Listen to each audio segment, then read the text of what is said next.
At 3:17 a.m., 8-year-old Tommy Martinez turned blue in his hospital bed, his tiny body convulsing as his blood sugar plummeted to dangerous levels. The monitors screamed their alarms, while nurses rushed frantically around the pediatric ICU. His mother, Elena, collapsed against the wall, sobbing as doctors worked desperately to save her son. "We're losing him," Dr. Patterson whispered to his team. Outside in the hospital parking lot, 5 leather-clad bikers knelt in a circle around their motorcycles. They had been riding through Phoenix when they received the call. A fellow veteran's grandson was dying, and the family had no one else to turn to. These men, members of the Desert Guardians MC, had seen death before in the battlefields of Iraq and Afghanistan. But tonight, they weren't fighting with weapons. "Lord, we ain't much for fancy prayers," Big Mike whispered, his massive hands clasped tight. "But this little boy needs a miracle, and his mama needs hope.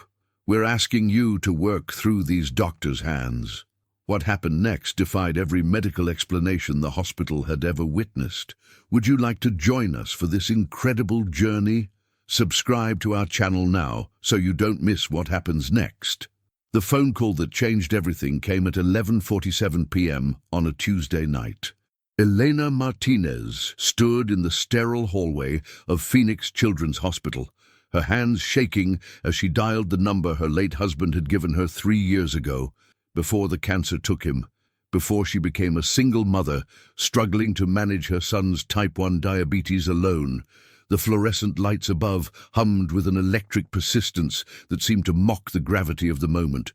Around her, the hospital buzzed with its nocturnal rhythm. Nurses moving with practiced efficiency between rooms, the distant sound of medical equipment, and the occasional muffled conversation from behind closed doors. Elena had become intimately familiar with this environment over the past 3 years, but tonight felt different. Tonight felt final. "If you ever need anything at all, call this number," Roberto had whispered from his hospital bed. "These men saved my life in Fallujah. They'll help you when I can't." Elena had never imagined she would need to use it. In her purse, the piece of paper with the hastily scrawled number had grown soft and worn from being carried everywhere, a talisman of hope she prayed she'd never need to invoke. "Desert Guardians MC, this is Preacher speaking." The voice on the other end was gravelly but somehow comforting, like weathered leather softened by years of use.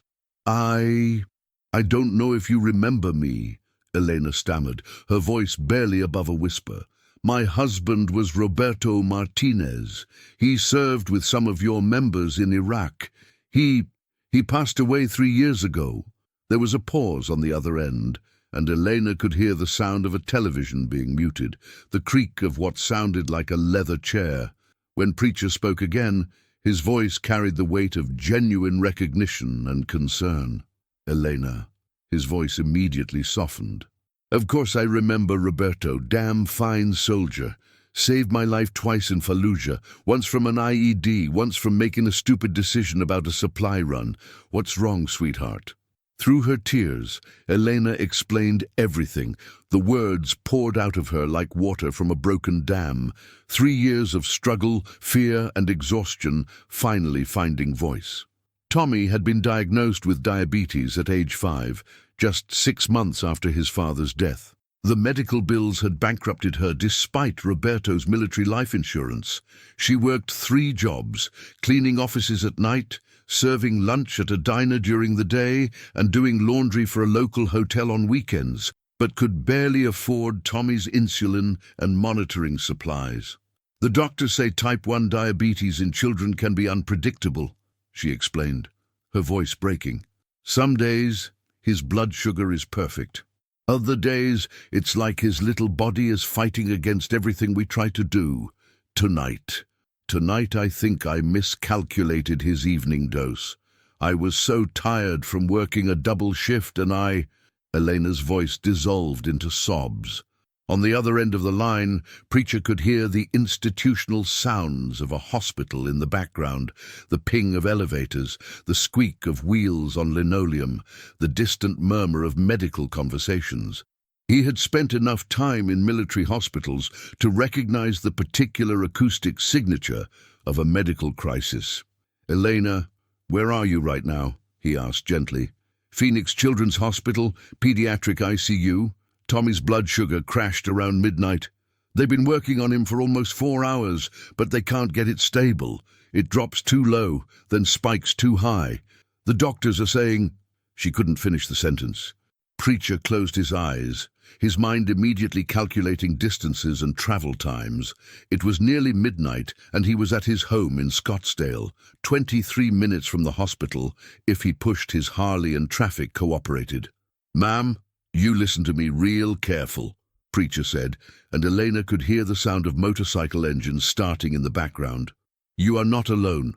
Roberto's brothers are coming, and we don't leave family behind. Ever."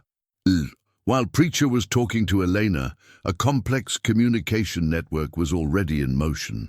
The Desert Guardian's MC had a protocol for family emergencies that had been developed and refined through years of supporting veterans and their families in crisis. Within minutes of Preacher's initial call, 4 other members of the Brotherhood were racing through the Phoenix night toward the hospital. Big Mike received his call while working the late shift at a construction site downtown. At 6'4" and 280 pounds, Mike's imposing physical presence often made people nervous until they saw his gentle smile and heard his soft-spoken manner. He had earned his road name not just from his size, but from his enormous capacity for compassion. In Iraq, he had been the soldier that others came to when they needed to talk through their fears, their doubts, their grief for fallen comrades. "Medical emergency, Roberto's boy," was all Preacher needed to say. Mike shut down his equipment, told his foreman there was a family crisis, and was on his Harley within 6 minutes. Doc Rodriguez was easier to reach. He was already working, pulling a late shift with Phoenix Fire Department's Paramedic Unit 47. When his personal phone buzzed with Preacher's call, he was restocking supplies in the ambulance bay after a routine transport.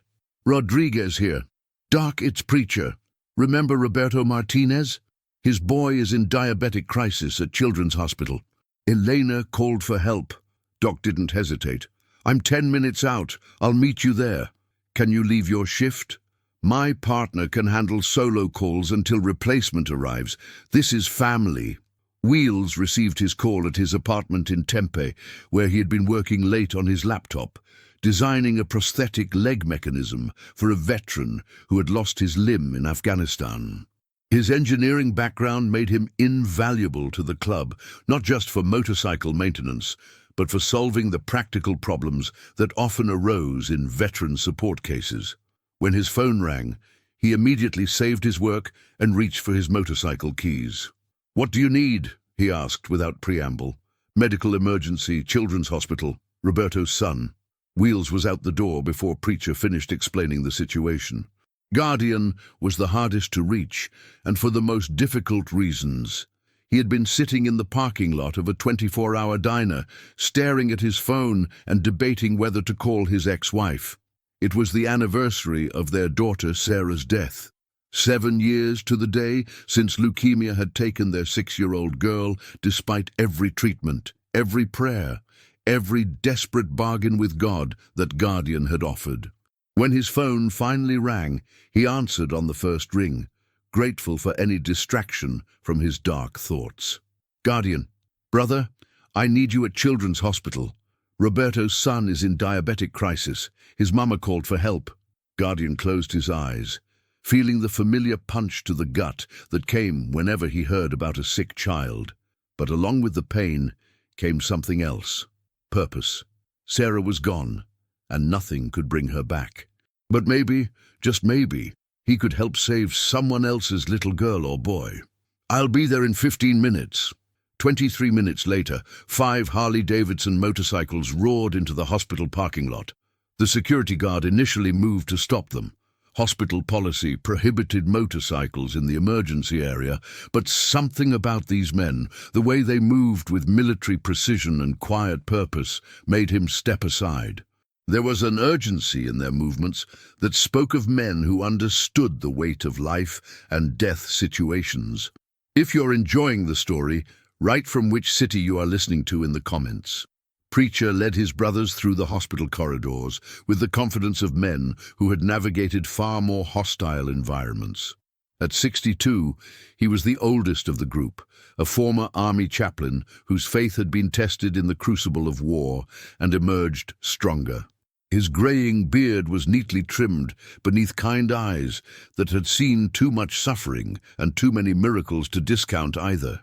During his 3 tours in Iraq, Preacher had earned his road name not through religious preaching, but through his uncanny ability to appear at exactly the moment when soldiers needed spiritual guidance most. Whether it was a young private facing his first firefight or a veteran sergeant dealing with the loss of men under his command, Preacher seemed to have an internal radar for human suffering.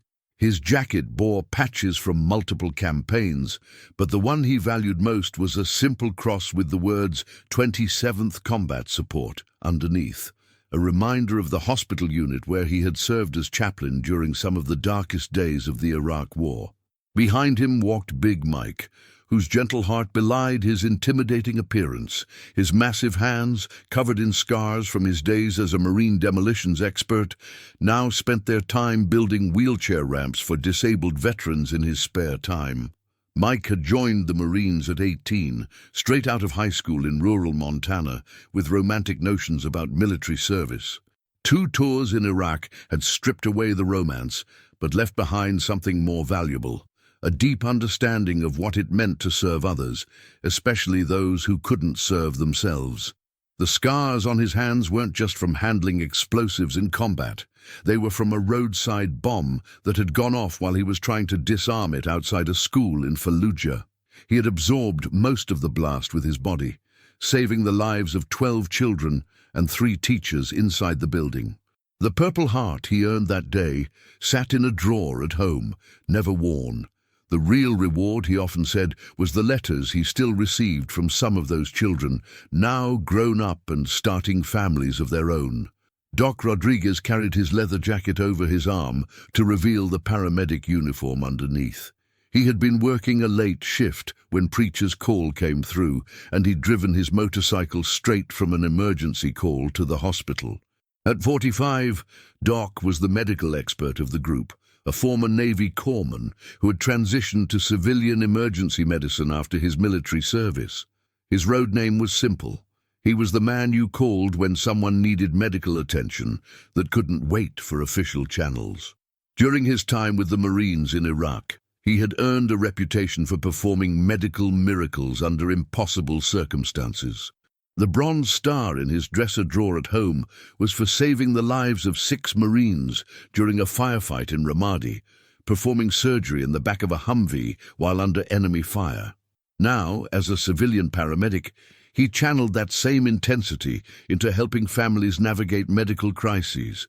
He had delivered babies in trailer parks, talked teenagers through drug overdoses, and held the hands of elderly patients during their final moments. For Doc, every emergency call was personal. Every patient was someone's family member who deserved the best care possible. Wheels, despite his nickname, walked steadily beside the others. The former Air Force pilot had earned his road name not from any disability, but from his legendary skill at motorcycle racing and his technical expertise with anything that had wheels, wings, or an engine. His mind, trained in aviation engineering, often found solutions that others missed, both mechanical and human. He had flown A-10 Warthogs in Afghanistan, providing close air support for ground troops in some of the most dangerous valleys in the country. The Distinguished Flying Cross he had earned was for a mission where he had made repeated attack runs against enemy positions while his aircraft was severely damaged, covering the evacuation of wounded soldiers from a surrounded outpost. After military service, Wheels had struggled to find civilian work that could match the intensity and purpose of military aviation. He had finally found his calling in emergency medical helicopter operations, where his flying skills and technical expertise served to save lives instead of taking them. When he wasn't flying medical helicopters, He worked as a volunteer with veteran organizations, using his engineering background to solve practical problems, designing prosthetics, modifying vehicles for disabled veterans, and creating adaptive equipment that helped wounded warriors regain their independence. Finally, there was Guardian, the youngest at 35, a former Navy SEAL whose quiet intensity masked a heart that had never fully healed from losing his own daughter to leukemia 7 years earlier. For Guardian, every child's medical crisis was personal. Every desperate parent's plea echoed his own unanswered prayers from years past. Guardian's military service had been classified, his missions taking place in shadows and silence across multiple continents. He had been part of operations that would never be acknowledged publicly, had eliminated threats that civilian populations would never know existed. The Navy Cross he had earned, one of the military's highest decorations, was for an operation in Syria, where he had single-handedly neutralized a terrorist cell planning a chemical weapons attack on a refugee camp housing thousands of children. But for all his professional skills in dealing with death, Guardian had been helpless when it came to saving his own daughter. Sarah had been 6 years old when the leukemia diagnosis came, and despite every treatment, every experimental therapy, every desperate prayer, she had lost her fight after 18 months of hospitals, chemotherapy, and hope that slowly withered away. The loss had destroyed his marriage, cost him his relationship with his ex-wife, and left him with a pain that no amount of therapy or time seemed to heal. He had found some measure of peace in the Desert Guardians, in the brotherhood of men who understood that sometimes the battles you lose are harder to live with than the ones you win. The pediatric ICU nurse, Janet, looked up skeptically as the 5 leather-clad men approached her station. She had worked at Phoenix Children's Hospital for 15 years and had developed strong instincts about who belonged in her ward and who didn't. These men, with their weathered faces, military bearing, and motorcycle club colors, seemed more likely to cause trouble than provide comfort. "I'm sorry, gentlemen, but visiting hours ended at 9 o'clock. Family only after midnight, and that's limited to immediate family members only." Preacher stepped forward respectfully, removing his leather cap to reveal his military haircut. His voice, when he spoke, carried the authority of a man accustomed to being heard and believed. "Ma'am, we're here for the Martinez family. Elena called us. We served with her late husband in Iraq. He asked us to look after his family if anything ever happened to him." Janet's expression softened slightly. She had seen enough military families to recognize the genuine article, and something in Preacher's eyes, a depth of concern that couldn't be faked, convinced her that these men belonged here. "Room 314, she said quietly, "but I can only allow 2 visitors at a time, and please keep your voices down. The other families—" "We understand, ma'am," Preacher replied. "We won't cause any disturbance." As they walked down the hallway toward Tommy's room, the 5 bikers could see through the partially open doors into other rooms. Other families facing their own medical crises, other parents keeping vigil beside small beds, other lives hanging in the balance. The pediatric ICU was a place where hope and despair existed side by side, where miracles and tragedies unfolded within feet of each other.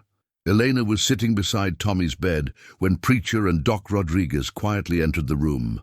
She looked up with red-rimmed eyes, her face showing the exhaustion of a mother who had been fighting this battle alone for too long.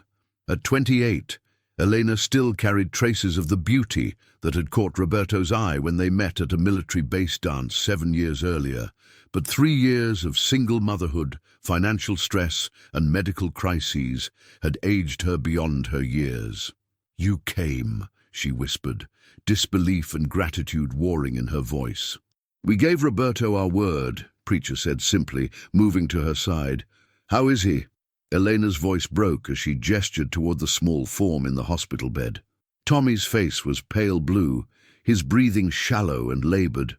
Machines surrounded his bed like electronic sentinels, an IV drip delivering insulin in carefully calculated doses, monitors tracking his vital signs with digital precision, and an oxygen cannula in his nose, supplementing his labored breathing. The doctor says his blood sugar has been all over the place since midnight. It drops too low, then spikes too high. They can't get it stable. His little body is... They're saying his pancreas might be shutting down completely. Elena's hands shook as she reached for the tissue box on the bedside table. I thought I had given him the right amount of insulin with dinner, but I must have miscalculated. I worked so many hours, I was tired. I wasn't thinking clearly. If I killed my son because I made a stupid mistake, the guilt poured out of her in a torrent of self-recrimination that was painful to witness. Doc Rodriguez approached the bed, his trained eyes taking in Tommy's condition, while his heart ached for Elena's obvious suffering. As a paramedic, he had responded to dozens of diabetic emergencies, but he had never seen a case this severe in someone so young. How long has it been like this? He asked Elena gently. Since about midnight. It started with a seizure. I woke up to this horrible sound, Tommy making this gasping, choking noise. When I turned on the light, he was convulsing. His eyes rolled back. I called 911 immediately, but by the time the paramedics got him here, his blood sugar was so low it barely registered on their equipment. Elena wiped her eyes with a shaking hand. The doctors got his blood sugar up, but then it spiked too high and stayed there. Then it crashed again. They've been fighting this roller coaster for hours, and Tommy just keeps getting weaker. Doc Rodriguez studied the monitors displaying Tommy's vital signs.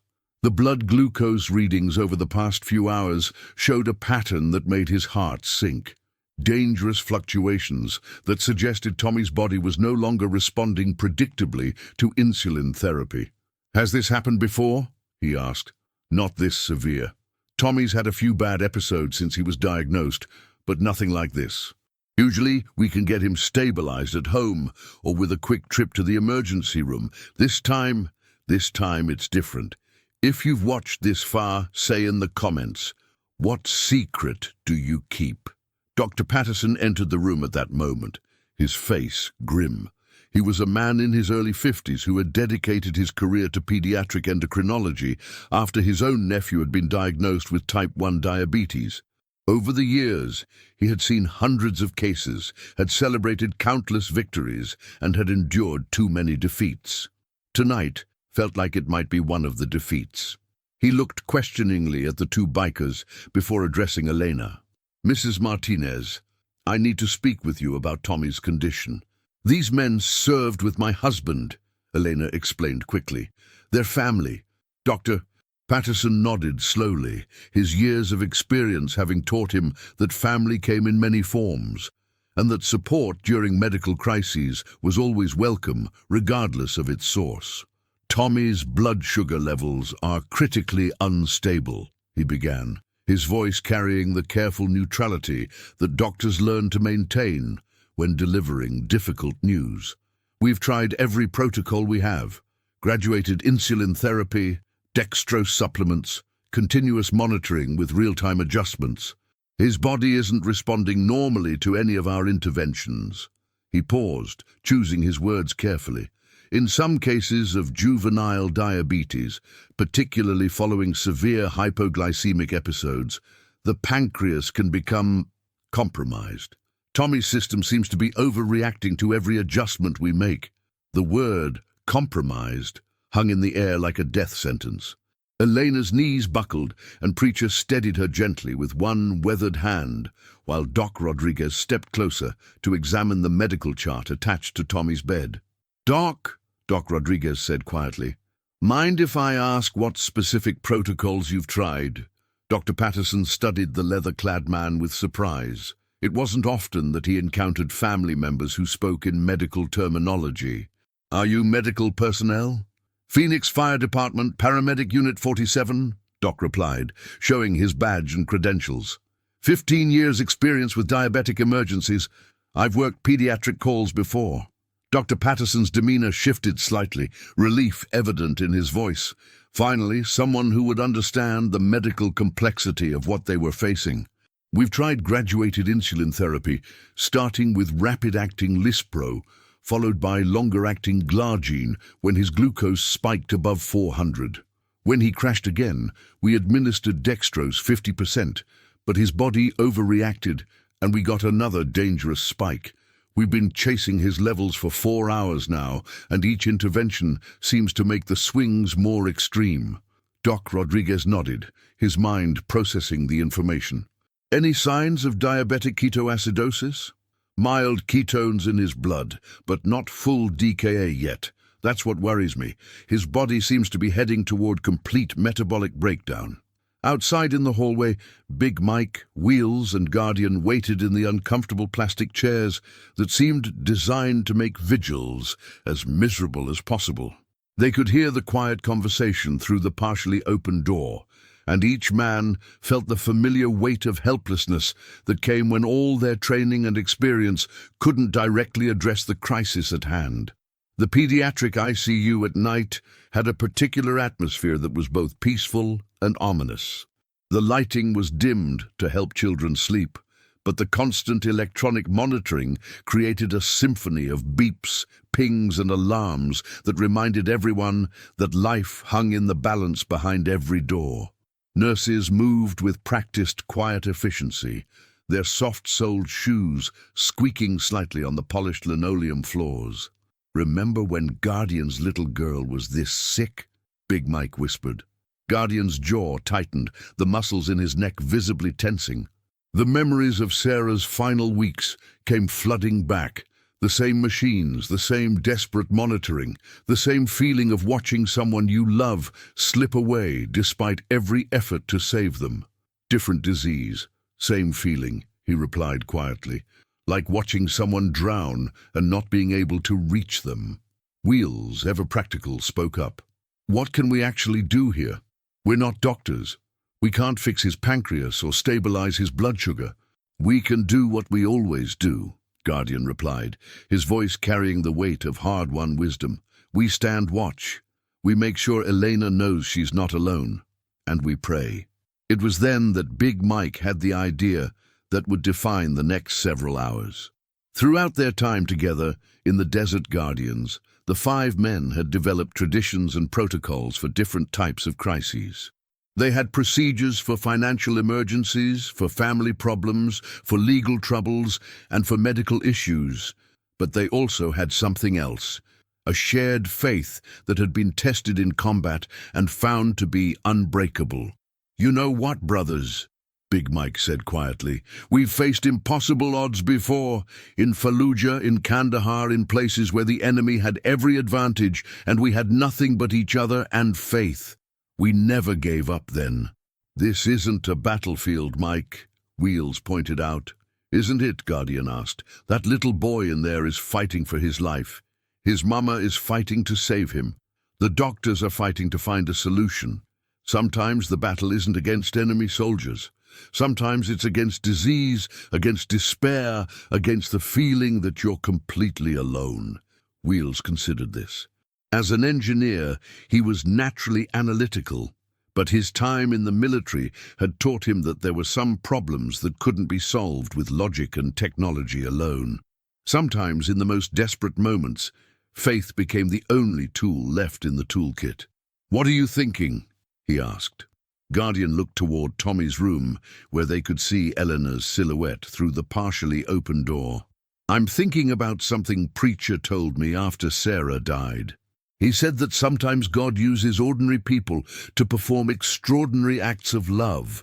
Maybe we can't fix Tommy's pancreas, but maybe we can be the love that surrounds his family during the darkest hour." Big Mike nodded. "Like those times in combat when we'd pray over wounded soldiers while the medics worked on them. We couldn't do the surgery, but we could create a circle of protection and faith around our brothers." Preacher emerged from Tommy's room at that moment, his face thoughtful. He had spent the past 20 minutes listening to Elena's story, understanding the depth of her struggle, and watching the medical team work with increasing desperation to stabilize Tommy's condition. "Brothers, I need to ask you something, and I want you to think hard before you answer," he said quietly. The 4 men looked at him expectantly, recognizing the tone of voice that Preacher used when he was about to propose something significant. Elena's faith is strong, but it's been tested hard these past 3 years. She's lost her husband, she's watching her son suffer, and she feels like God has forgotten her. Doc Rodriguez says the medical team is doing everything they can, but Tommy's not responding like he should. Preacher paused, his eyes meeting each of his brothers in turn. I'm thinking about James 5:14. Is any one of you sick? He should call the elders of the church to pray over him and anoint him with oil in the name of the Lord. Big Mike understood immediately. Elena may not have elders from a church, but she's got 5 men who served with her husband, who've seen God work miracles in impossible places, Guardian finished. You want us to pray over the boy, Wheel said. It wasn't a question. Not just pray, Preacher clarified. I mean really pray. Lay hands on him, ask God specifically to heal his body, stabilize his blood sugar, give the doctors wisdom. The kind of prayer we used to say over our wounded brothers when the medics said there was nothing more they could do. The men were quiet for a moment, each remembering times when desperate prayers in foxholes and field hospitals had seemed to make the difference between life and death. They had seen soldiers survive wounds that should have been fatal, had witnessed recoveries that defied medical explanation, had experienced the mysterious intersection of faith and healing in ways that couldn't be easily dismissed. Do you think Eleanor would be okay with that? Doc asked. Only one way to find out, Preacher replied. If you're enjoying the story, write from which city you are listening to in the comments. When they approached Elena with the idea, her eyes filled with fresh tears, but these were different tears, tears of relief rather than despair. Yes, she whispered, her voice breaking with emotion. Roberto always said you men had a direct line to God because you'd seen so much darkness and still believed in the light. He used to tell me stories about times when you prayed for wounded soldiers and they recovered against all odds. Elena reached for Preacher's weathered hand. Please. I've been praying for hours, but I feel like my prayers aren't getting through. Maybe God will listen to men who've served him in the darkest places on earth. Dr. Patterson was initially skeptical when Elena explained what the bikers wanted to do. As a man of science, he believed in evidence-based medicine, in protocols and procedures that had been tested and proven effective. Prayer, while comforting to families, wasn't something he could prescribe or control. But Janet, the veteran ICU nurse, intervened with the wisdom that comes from 15 years of working in pediatric intensive care. Doctor, in all my years working this ward, I've seen medical miracles that can't be explained by science alone, she said quietly. I've watched children recover from conditions that should have been fatal, seen families find strength they didn't know they had, witnessed healing that goes beyond what our equipment can measure. She gestured toward Tommy's room. Sometimes faith and medicine work together in ways we don't fully understand. As long as they don't interfere with the medical equipment or our ability to provide care, I don't see the harm. And sometimes I think hope is just as important as medication. Dr. Patterson looked at the monitors displaying Tommy's vital signs, then at Elena's desperate face, then at the 5 men whose quiet intensity suggested they were no strangers to life and death situations. All right, he said finally, but I need to be present to monitor his condition, and if there are any changes at all, we may need to intervene immediately. And so, at 3:15 a.m., 5 leather-clad bikers formed a circle around the bed of 8-year-old Tommy Martinez. Elena stood at the foot of the bed, her hands clasped in prayer, her face streaked with tears, but filled with a hope she hadn't felt in hours. Doctor. Patterson positioned himself beside the monitors, ready to respond to any medical emergency. Janet dimmed the room's lights and quietly informed the other staff that the family was having a private moment. The ICU had grown as quiet as such a place could be. The steady beeping of monitors and the soft hum of medical equipment providing a technological backdrop to an ancient ritual of faith and hope. Preacher placed his weathered hand gently on Tommy's forehead, while the other 4 men placed their hands on various parts of the bed rail, creating a circle of connection around the small boy. Tommy's breathing was shallow and labored, his skin still carrying that dangerous blue tinge that indicated his body was struggling to process oxygen properly. "Lord," Preacher began, his voice soft but filled with conviction, "we come before you as men who've seen your power in the darkest places on earth. We've watched you heal the wounded, comfort the dying, and give hope to the hopeless." Big Mike continued the prayer, his massive hands gentle as he gripped the bedrail. "This little boy is fighting a battle he's too young to understand, and his mama is fighting it with him. We're asking you to steady his blood sugar, to make his body respond to the medicine like it should, to give his pancreas the strength it needs to do its job." Doc Rodriguez, drawing on both his medical training and his faith, added his voice to the prayer. "Guide Dr. Patterson's hands and wisdom. Help him see what needs to be seen, know what needs to be known. Make the medicine work the way it's supposed to work." Wheels, the practical engineer, prayed with surprising poetry. "Lord, you designed this little boy's body with precision that makes our best machines look simple. You created systems within systems, backup plans for backup plans. We're asking you to reset his systems, to debug the program, to make everything work the way you intended when you knitted him together in his mother's womb." Finally, Guardian spoke, his voice thick with emotion from memories of his own daughter and the prayers that hadn't been answered the way he had hoped. "God, don't let Elena walk the road I walked. Don't let her bury her child. Don't let her spend the rest of her life wondering what she could have done differently. Give this family the miracle we didn't get. Please." As Guardian spoke those final words, something shifted in the room. It wasn't dramatic or sudden. There was no flash of light, no voice from heaven, no obvious supernatural intervention.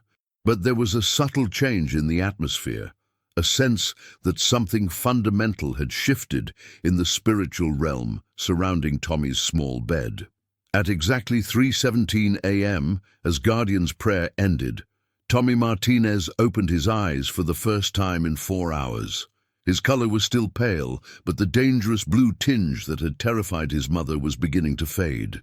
On the monitor beside his bed, his blood glucose reading, which had been fluctuating wildly between dangerously low and dangerously high, began to stabilize within a normal range for the first time since midnight. Dr. Patterson, who had been monitoring from beside the machines, noticed the change immediately. His eyes went from the monitors to Tommy's face, then back to the monitors, then to his watch, trying to understand what he was seeing. "I don't understand," he said, more to himself than to anyone else. "His glucose is normalizing, his vital signs are stabilizing, his oxygen saturation is improving." Elena collapsed into the chair beside Tommy's bed, sobbing with relief as her son's small hand squeezed her fingers for the first time in hours. "Mama?" Tommy's voice was weak but clear, cutting through the electronic sounds of the ICU like a bell. "I'm thirsty, doctor." Patterson quickly checked Tommy's blood sugar level with a handheld monitor, his experienced hands moving swiftly but carefully. The reading appeared on the digital display. 142 nmg/dL. Still elevated, but within a manageable range. The first normal reading the boy had shown in over 4 hours. "How is this possible?" Dr. Patterson asked, more to himself than to anyone else. Nothing had changed in our treatment protocol. We hadn't administered any new medication, hadn't adjusted his insulin drip, hadn't made any modifications to his care plan. Preacher quietly removed his hand from Tommy's forehead, his eyes meeting Dr. Patterson's with a gentle understanding. "Sometimes, Doc, medicine and faith work together in ways we can't fully explain. We've seen it before in places where medical care was limited and prayer was all we had. Over the next 2 hours, something remarkable continued to unfold in room 314 of the pediatric ICU. Tommy's condition didn't just stabilize, it improved steadily and consistently in a way that defied the medical team's previous experience with his case. His blood sugar levels remained within normal ranges without the wild fluctuations that had characterized the previous 4 hours. His color returned from the frightening blue-gray to a healthy pink. His breathing became deeper and more regular as his body's systems began to function normally again. Elena never left his side, her hand constantly in his, as if her touch alone could anchor him to health and safety. The 5 bikers had quietly moved their vigil to the hallway, giving the family space while maintaining their watchful presence. They understood that their role wasn't to hover or interfere, but to provide a protective perimeter of support and prayer. "This is unprecedented, Doctor," Patterson confided to Janet as they reviewed Tommy's chart together at the nurse's station. "I've been treating pediatric diabetes for 22 years, and I've never seen a reversal this dramatic, this rapid, without a corresponding change in treatment." Janet, who had worked the pediatric ICU long enough to see many things that couldn't be easily explained, nodded thoughtfully. "Doctor, I've learned not to question miracles. I've seen children recover from conditions that medical textbooks say are impossible to survive. Sometimes healing comes from sources we don't fully understand." By dawn, Tommy was sitting up in bed asking for pancakes, a request that made Eleanor laugh and cry at the same time. The sound of her laughter was like music to the 5 bikers standing vigil in the hallway. It had been too long since they had heard the sound of genuine joy, too long since their interventions had resulted in celebration rather than memorial services. "Mama," Tommy said, his voice gaining strength with each passing hour, "why are there men with motorcycles outside my room?" Eleanor smiled, wiping tears of relief from her eyes. "Those are your papa's brothers from the war. They came to pray for you when you were very sick." "Like guardian angels?" Tommy asked with the innocent wisdom that children sometimes possess. "Exactly like guardian angels," Elena confirmed. Dr. Patterson entered the room for his morning rounds, his usual clinical demeanor softened by genuine amazement. Tommy's latest blood glucose reading was 118 mg DL, perfectly normal. His vital signs were stable. His energy was returning rapidly. "Mrs. Martinez, Doctor," Patterson said, reviewing the overnight chart, "I want to keep Tommy for observation for another 24 hours to ensure this stability continues, but his recovery is remarkable." Eleanor looked up from Tommy's bed, where she had been helping him with a cup of orange juice. "Doctor, will this happen again? Will he have another crisis like this?" Dr. Patterson chose his words carefully. "Type 1 diabetes is a chronic condition that will require lifelong management. But what happened last night, the severity of the blood sugar fluctuations, is not typical. With proper monitoring, medication compliance, and lifestyle management, most children with diabetes live completely normal lives." "But Tommy's case seems different," Elena pressed, "more unpredictable." "It has been," Dr. Patterson agreed, "but sometimes children go through periods of instability followed by periods of better control. Every case is unique." "What doctor?" Patterson didn't say, but what he noted in his private medical journal later that day was that Tommy's recovery was the most dramatic and unexplained improvement he had witnessed in over 2 decades of pediatric medicine. The official medical record would show that Tommy's condition stabilized following continued insulin therapy and supportive care.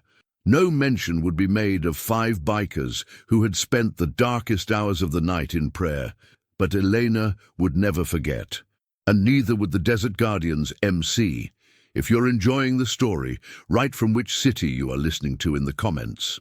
As the sun rose over Phoenix, painting the desert sky in shades of orange and gold, the 5 bikers prepared to leave the hospital. Tommy was sleeping peacefully, his breathing deep and regular, his color completely normal. Elena sat beside his bed, finally resting after the longest night of her life. The immediate crisis had passed, but the bikers knew their job was far from over. "Elena," Preacher said quietly, careful not to wake Tommy, "Roberto made us promise to take care of his family if anything ever happened to him. We haven't been doing our job." Elena looked up, confused. "You came when I called. You prayed for my son. You've done more than I could have asked. Ma'am, with respect, we should have been here all along. Big Mike interrupted gently, his massive frame somehow managing to convey both strength and humility. You've been fighting this alone for 3 years. That ends now. Doc Rodriguez handed her a business card with all 5 of their phone numbers written on it. This has all our numbers, work, home, and cell. Day or night, if Tommy has another diabetic emergency, you call us first. I'll be here faster than any ambulance, and I'll have the medical training to help stabilize him until we get to the hospital. Wheels, ever practical, had been thinking about the bigger picture during his vigil in the hallway. Elena, what do you know about continuous glucose monitors, the new technology that tracks blood sugar automatically? Elena's face fell. I've read about them. The insurance company won't cover it. They say it's too expensive for someone Tommy's age, that traditional monitoring is sufficient. The 5 bikers exchanged looks that spoke volumes. They had developed a communication system over their years together that required few words. Each man understood immediately what the others were thinking. Guardian spoke for all of them. Consider it covered. I can't accept that, Eleanor protested immediately. You've already done so much, and I have no way to pay you back. Preacher held up his weathered hand. Ma'am, you listen to me. We take care of our own. You're Roberto's widow, which makes you our sister. Tommy is our nephew. Family takes care of family. That's not charity. That's responsibility. Big Mike leaned forward, his voice gentle but firm. Elena, in Iraq, Roberto saved my life. Not metaphorically, literally. He pulled me out of a burning Humvee after an IED explosion. I wouldn't be here today if it wasn't for your husband. Doc Rodriguez nodded.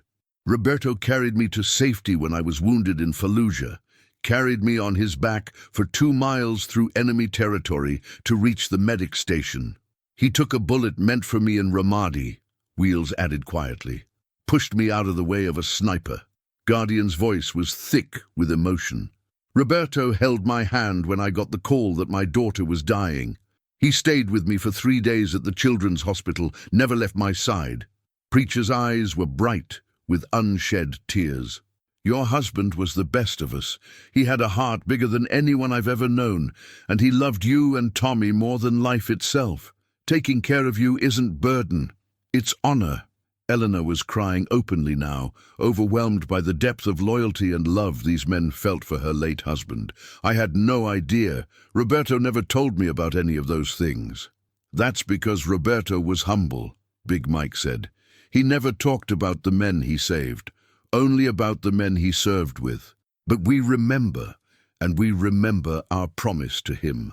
Over the following weeks, the Desert Guardian's MC became an integral part of Tommy and Elena's lives. True to their word, they arranged for Tommy to receive a continuous glucose monitor, the latest technology that would track his blood sugar levels 24 hours a day and send alerts to Elena's phone if dangerous fluctuations occurred. Doc Rodriguez took personal responsibility for training Elena in advanced diabetes management, teaching her how to recognize subtle warning signs that might prevent future crises. His medical expertise, combined with his genuine care for the family, gave Elena a confidence she had never felt before in managing Tommy's condition. Big Mike used his construction skills to modify Elena's small apartment, installing better lighting in the kitchen where she prepared Tommy's meals, creating organized storage for his medical supplies, and building a small desk where Tommy could do his homework while Elena monitored his condition. Wheels applied his engineering background to creating a comprehensive diabetes management system for Tommy. He designed a custom app for Elena's phone that tracked not just blood sugar levels, but also Tommy's meals, exercise, sleep patterns, and mood, all factors that could affect his diabetes management. Guardian, drawing on his experience with loss and healing, spent time with Tommy, teaching him about his condition in age-appropriate ways and helping him understand that diabetes didn't define who he was or limit what he could achieve. If you've watched this far, say in the comments, what secret do you keep? But perhaps the most significant change was the way Elena began to see herself and her circumstances. For 3 years, she had felt like she was drowning in responsibility, struggling alone against forces beyond her control. The presence of the desert guardians in her life didn't eliminate the challenges of raising a child with type 1 diabetes, but it transformed her from an isolated single mother into a member of a supportive extended family. "It's like Roberto is still taking care of us," Elena confided to Janet during one of Tommy's routine follow-up visits. "These men show up exactly when we need them most." The bikers established a rotation schedule that ensured someone was always available for emergencies. They attended Tommy's medical appointments when Elena's work schedule conflicted. They celebrated his birthday with a motorcycle parade through his neighborhood that had the entire street cheering. They taught him basic motorcycle maintenance, with the understanding that motorcycles would be part of his future only if his health remained stable. Most importantly, they provided Tommy with positive male role models who showed him that strength came not from hiding vulnerabilities, but from facing them with courage and support from others. "Uncle Preacher," Tommy asked one afternoon while the retired chaplain was helping him with homework, "why do you think God let me get diabetes?" It was a question that had troubled Elena, a question she hadn't known how to answer for her 8-year-old son. Preacher set down the math worksheet they had been working on and looked seriously at Tommy. "You know, son, I've been a chaplain for a lot of years, and I've learned that asking why isn't always the right question. Sometimes the better question is, what now?" "What do you mean?" Tommy asked. "I mean that God doesn't always prevent hard things from happening to good people, but he always provides ways for us to handle the hard things. Look what happened the night you were so sick. Your mama called for help, and 5 men dropped everything to come pray for you. That wasn't an accident." Tommy considered this. "So God didn't give me diabetes, but he made sure I had people to help me with it?" "That's exactly right," Preacher confirmed. "And not just help you manage it, help you become stronger because of it. Do you know that some of the bravest, strongest people I've ever known are people who've had to overcome big challenges?" As the months passed, Tommy's health remained stable. The continuous glucose monitor provided early warning for any blood sugar fluctuations, allowing for quick corrections before dangerous situations developed. The comprehensive support system created by the Desert Guardians meant that Elena no longer faced medical crises alone. But the transformation wasn't limited to Tommy and Elena. The 5 bikers found that their commitment to Roberto's family had given their own lives renewed purpose and meaning. Veterans often struggle with the transition from military service to civilian life, missing the sense of mission and brotherhood that defines military culture. Caring for Tommy and Elena provided that mission, that sense of serving something greater than themselves. "You know what's interesting?" Guardian confided to Preacher during one of their regular coffee meetings. "Taking care of Tommy doesn't bring Sarah back, but it makes her death feel less pointless. Like maybe she taught me how to love a sick child so I could help save someone else's child." Preacher nodded thoughtfully. "Roberto would be proud of what we're doing, but more than that, he'd be proud of what Tommy is becoming. That boy is growing up to understand that challenges don't have to define you, they can refine you." If you're enjoying the story, write from which city you are listening to in the comments. 1 year after the night that Tommy nearly died, the Desert Guardians MC organized a celebration that would become an annual tradition. They called it Miracle Day, a gathering that honored not just Tommy's recovery, but the power of community, faith, and brotherhood to transform lives. The event took place at a local park, with dozens of motorcycles forming a protective circle around picnic tables laden with food. Families from the neighborhood attended, many of them having been touched by the bikers' generosity and service throughout the year. Tommy, now 9 years old and thriving, wore a small leather vest with an honorary patch that read, "Guardian Angel in Training." Eleanor stood before the assembled group, holding Tommy's hand as she spoke. "A year ago, I thought I was going to lose my son. I felt completely alone in the world, like there was nobody who understood what we were going through. I called a phone number my husband had given me 3 years earlier, not really believing that anyone would answer, much less help. She looked at each of the 5 bikers who had become such an integral part of their lives. These men didn't just save Tommy's life that night, they saved both our lives. They showed us that family isn't just about blood, it's about people who show up when you need them most. Tommy stepped forward, his voice clear and strong. I want to say something too. Elena smiled, nodding for him to continue. Before that night, I was scared all the time about my diabetes. I thought it made me different, made me weak. But Uncle Preacher taught me that having to be brave every day actually makes you stronger, not weaker. Tommy looked directly at Guardian. Uncle Guardian told me that his daughter who died taught him how to be brave too. I think she would be proud that he's helping other kids be brave. There wasn't a dry eye in the gathering as Guardian knelt down to Tommy's level, his own eyes bright with emotion. Tommy, I think you're right. Sarah would be proud, and I think your papa would be proud too. Dr. Patterson, who had been invited to attend the celebration, stood to address the group. As a medical professional, I have to tell you that Tommy's recovery that night was the most dramatic improvement I've witnessed in 22 years of practice.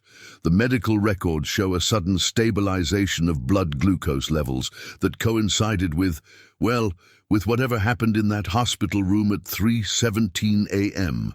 He paused, choosing his words carefully. I can't explain it medically, but I can tell you that Tommy's case has taught me something important about healing. Sometimes the most sophisticated medical technology isn't enough. Sometimes healing requires something more. Community, love, faith, hope. Janet, the ICU nurse, nodded in agreement. In 15 years of pediatric nursing, I've learned that miracles come in many forms. Sometimes it's a sudden medical improvement that defies explanation. Sometimes it's the appearance of exactly the right people at exactly the right moment. Sometimes it's the strength that families find when they realize they're not facing their challenges alone.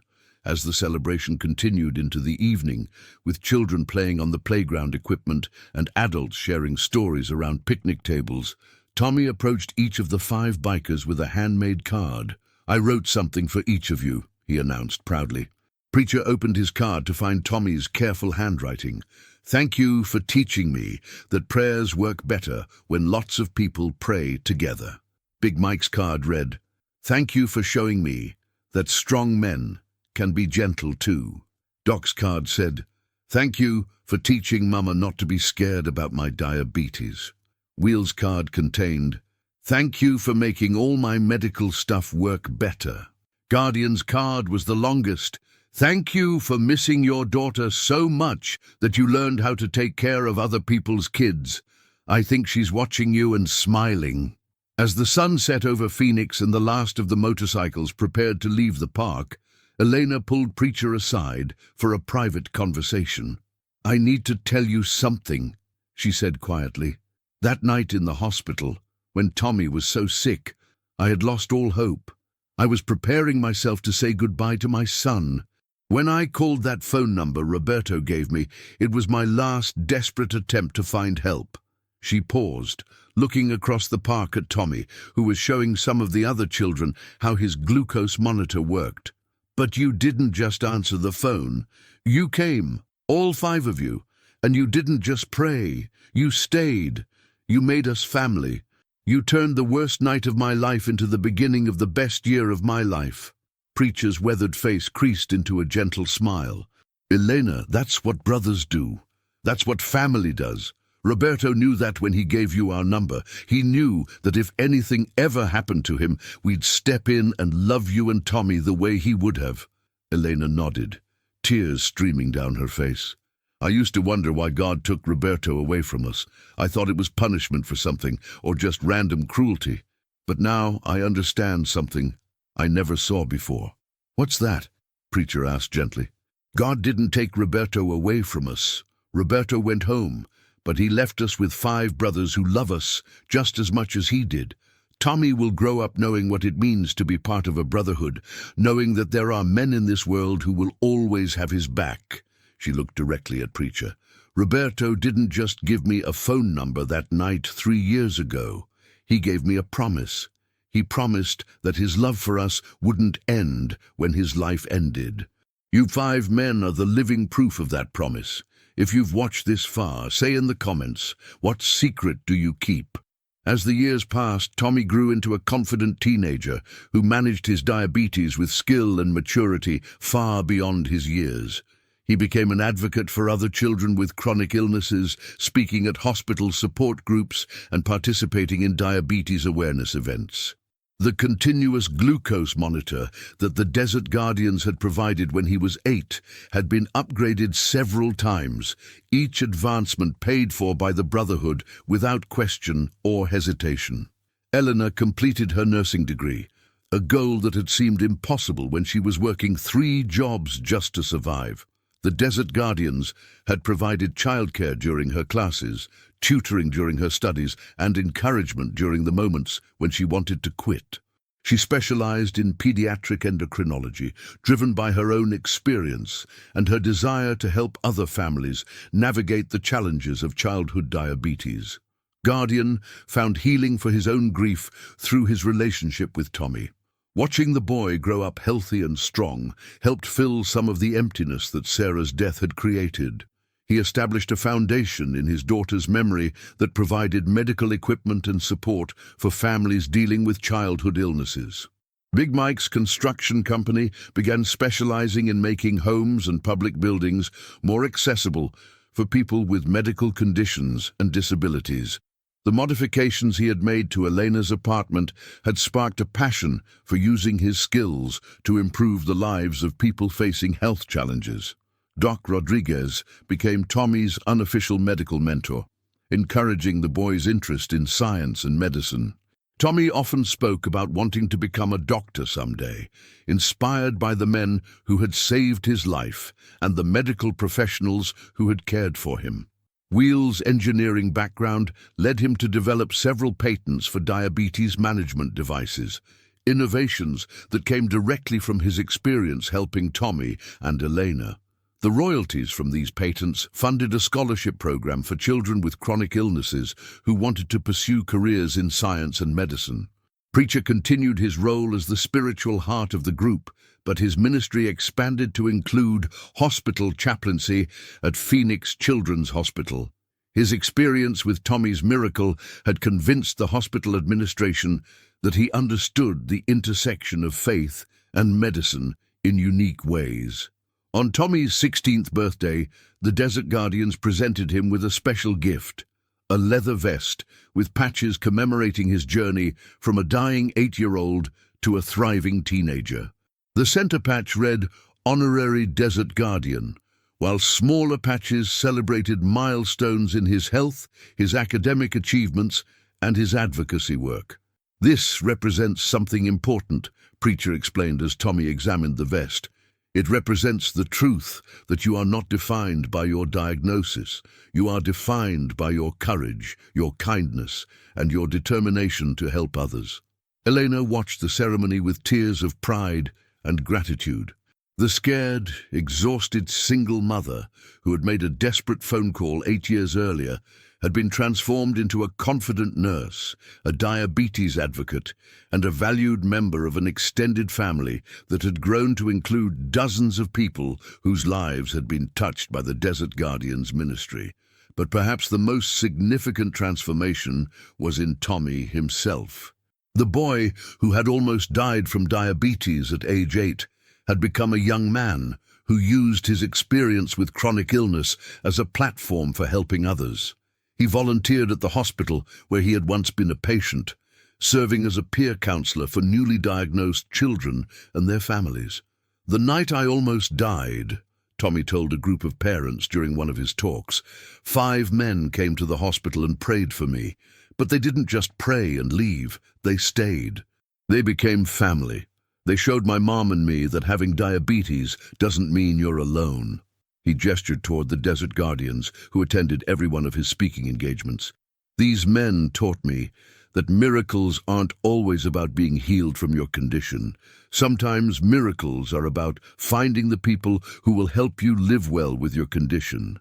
Sometimes miracles are about discovering that you're stronger than you think, braver than you feel, and more loved than you ever imagined. Elena often reflected on the phone call that had changed everything. On quiet evenings, when Tommy was doing homework and the house was peaceful, she would look at the worn piece of paper with the phone number Roberto had given her. She kept it in a frame on her bedside table, not as a reminder of desperation, but as a symbol of hope fulfilled. If you're enjoying the story, write from which city you are listening to in the comments. The Desert Guardian's MC had grown over the years, adding new members who shared their commitment to serving veterans and their families. But the core group, Preacher, Big Mike, Doc Rodriguez, Wheels and Guardian, remained the heart of the organization. Their bond had been forged in combat, strengthened through shared loss, and solidified through their commitment to Roberto's family. Tommy's 16th birthday celebration took place at the same park where they had celebrated his first Miracle Day 8 years earlier. The gathering had grown significantly over the years, now including dozens of families who had been helped by the Desert Guardians, medical professionals who had worked with them, and community members who had been inspired by their service. Dr. Patterson, now retired but still actively involved in diabetes advocacy, served as the keynote speaker for the celebration. 8 years ago, I witnessed something in my hospital that challenged everything I thought I knew about medicine and healing, he began. A little boy was dying from diabetic complications that weren't responding to our best medical interventions. His mother had exhausted her options and was facing the possibility of losing her only child.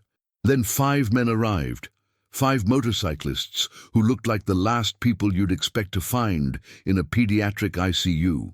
Dr. Patterson paused, looking directly at the Desert Guardians. What happened next was medically unprecedented.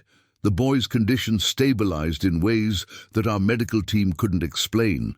But more than that, his family was transformed. His mother found strength she didn't know she had. His extended community rallied around them. And all of us who witnessed it learned something profound about the relationship between faith, community, and healing. Tommy stood to respond, now tall enough to look the retired physician in the eye. Dr. Patterson, you saved my life with your medical knowledge and skill, but these 5 men saved my future with their love and commitment. You gave me back my health. They gave me back my hope. The teenager turned to address the assembled crowd. I want everyone here to understand something important.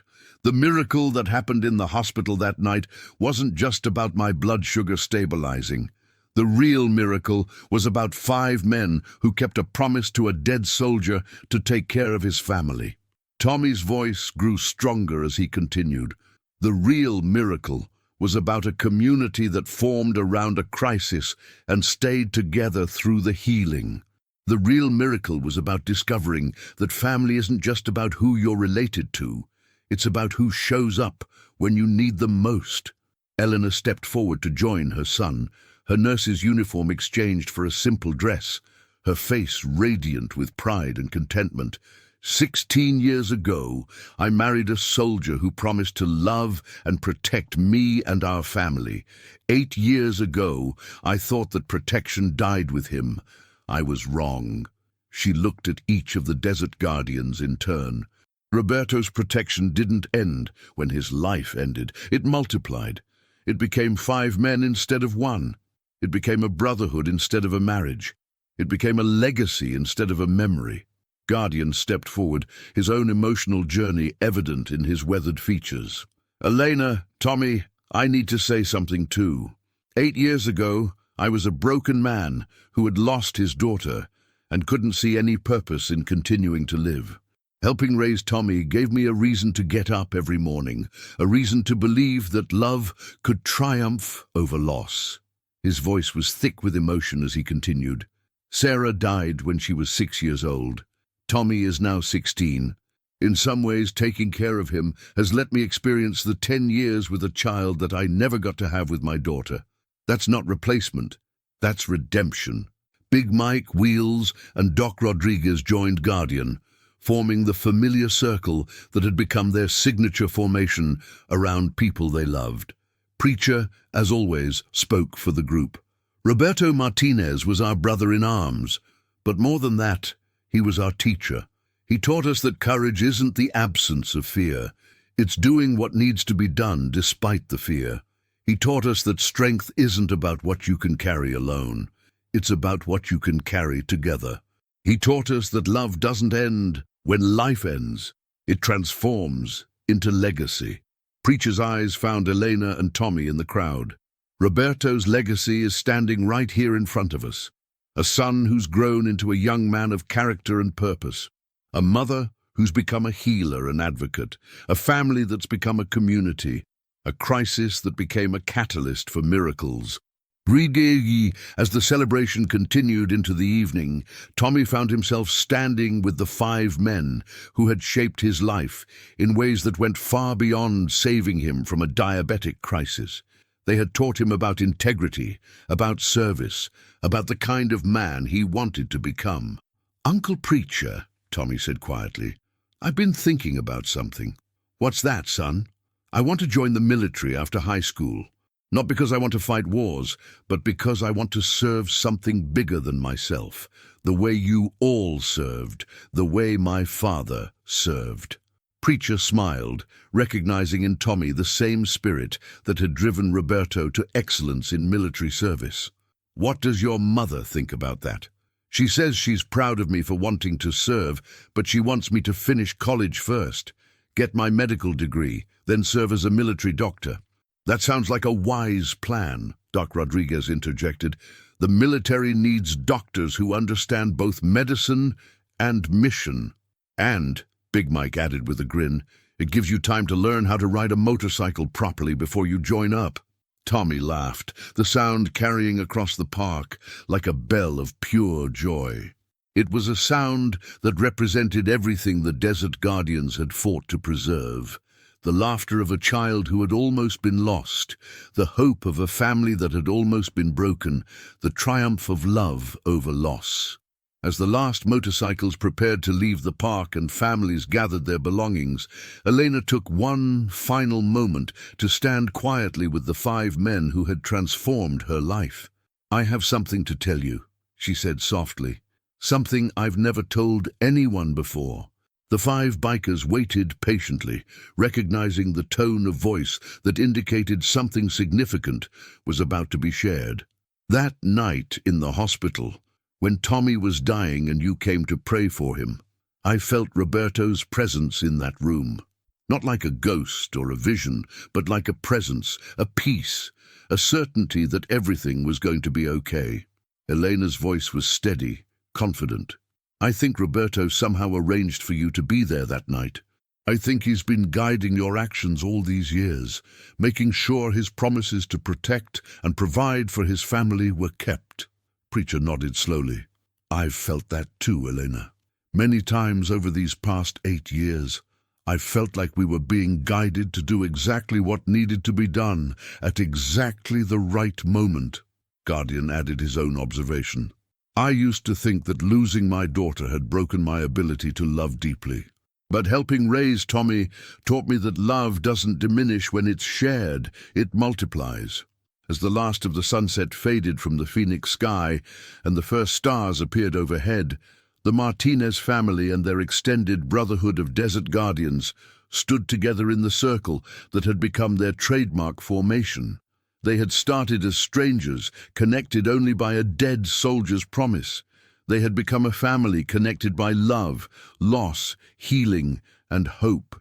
Tommy, now 16, and looking toward a future filled with possibility, stood at the center of the circle that had first formed around his hospital bed 8 years earlier. The boy who had almost died from diabetes had become a young man whose life testified to the power of community, faith, and brotherhood. And 8 years after 5 bikers had knelt in a hospital parking lot and prayed for a dying child, that same child stood healthy and strong, surrounded by the men who had helped save his life and the family that had formed around his healing. The newspaper had never reported the story, but everyone whose life had been touched by it understood that they had witnessed something extraordinary, a demonstration of love that transcended death, hope that conquered despair, and faith that moved mountains. For Tommy Martinez and his mother Eleanor, and for the 5 desert guardians who had kept a promise to a fallen soldier, the miracle hadn't ended that night in the hospital. It had just begun.